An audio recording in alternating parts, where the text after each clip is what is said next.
नमस्कार, आप देख रहे हैं उत्तर भारत तक न्यूज।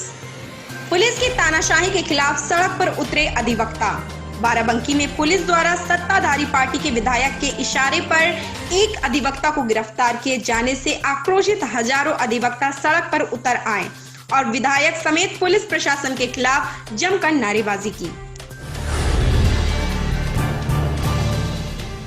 केरल के तिरुवनंतपुरम में पुलिस ने एक जूनियर हेल्थ इंस्पेक्टर को एक महिला के साथ दुष्कर्म करने के आरोप में गिरफ्तार किया है। यह महिला क्वारंटाइन में थी। जानकारी के अनुसार आरोपी ने महिला को कोविड-19 नेगेटिव सर्टिफिकेट देने के लिए अपने घर बुलाया था। इस दौरान उसने घिनौनी हरकत को अंजाम दिया।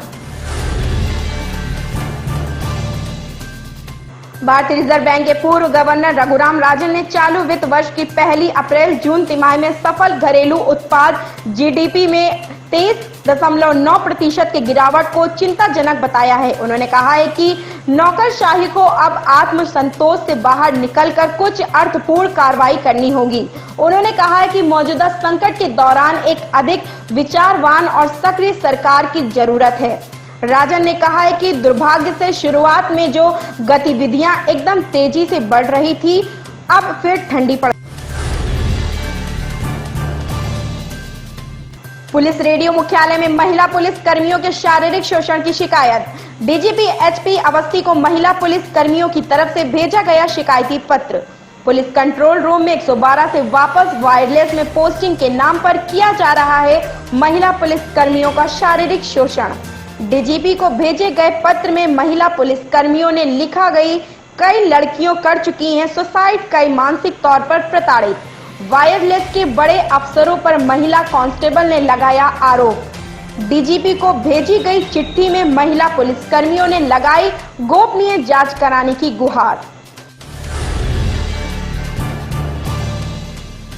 देश में कोरोना संक्रमण थमने का नाम ही नहीं ले रहा है। लगातार कोरोना संक्रमित मरीजों की मौत का आंकड़ा बढ़ता ही जा रहा है। एसजीपीजीआई में कोविड हॉस्पिटल में भर्ती आईएएस सुशील कुमार मौर्य का सोमवार सुबह करीब 6 बजे निधन हो गया। वह 10 दिन पहले कोविड पॉजिटिव होने के बाद एसजीपीजीआई में भर्ती कराए गए थे।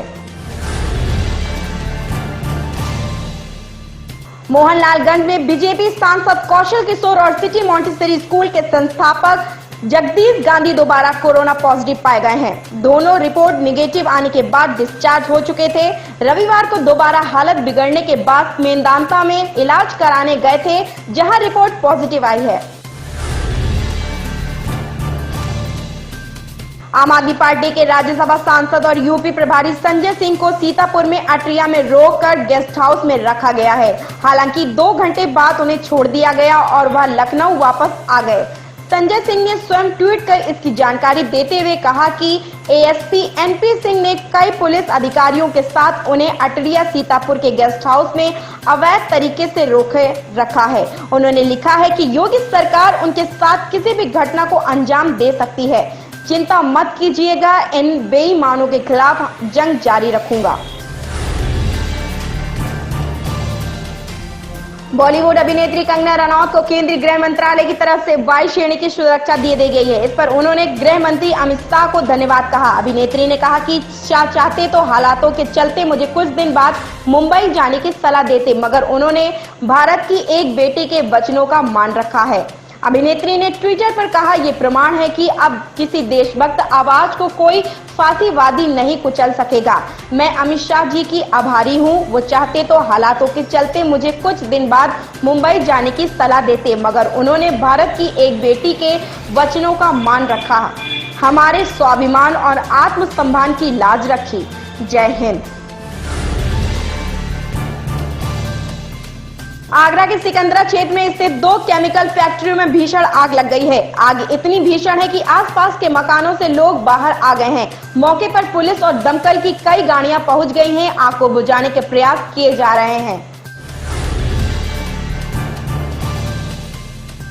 लखीमपुर खीरी के संपूर्णा नगर थाना क्षेत्र के त्रिलोकिया गांव में रविवार दोपहर जमीन पर कब्जा कर रहे लोगों का विरोध करने पहुंचे पूर्व विधायक निर्वेंद्र कुमार मिश्रा उर्फ मुन्ना की झगड़े के दौरान मौत हो गई।